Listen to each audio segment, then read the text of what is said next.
আমার হিসেবে কম বেশি অর্থ সম্পাদক পরিপূর্ণভাবে বলবে 34 না 32 এরকম একটা হিসাব হয়তো আসবে। এবং এই প্রত্যেকটি টাকা আমরা কোনো রাষ্ট্রীয় অনুদান পাইনি, আপনাদের টাকা, ভক্তদের টাকা।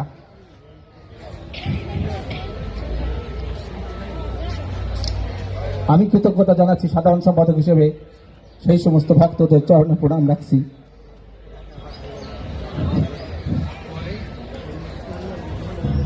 যাদের অকুণ্ঠ সমর্থনে আমরা তাদের এই বিশাল দায়িত্ব এগিয়ে নেওয়ার চেষ্টা করেছি।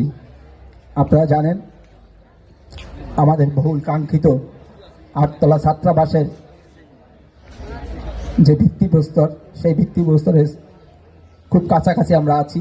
আমরা এখানে সয়েল টেস্ট করেছি এবং আমরা একটা প্ল্যানও চূড়ান্ত করেছি, যেখানে আমাদের লাইব্রেরি থাকবে, গবেষণাগার থাকবে, ডাক্তারি চেম্বার থাকবে, অতিথিশালয় থাকবে, আরও বেশি গরিব ও মেধাবী ছাত্রদের যে এখানে থাকার ব্যবস্থা সেটা আমরা করতে পারি।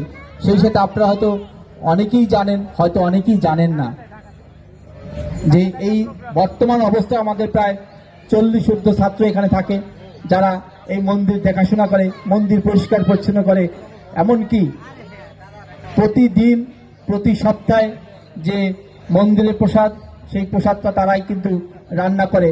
এবং ঠাকুরের কৃপায় হয়তো অন্য যে কোনো মন্দির থেকে আমাদের প্রসাদ, যদিও প্রসাদ সবসময় সুস্বাদু, তথাপিও যদি একজন অভক্ত যদি প্রসাদ গ্রহণ করে, সেও বলবেন না প্রসাদটা সুস্বাদু হয়েছে। সেটা আমাদের ছাত্রদের প্রতি আমরা কৃতজ্ঞতা জানাই।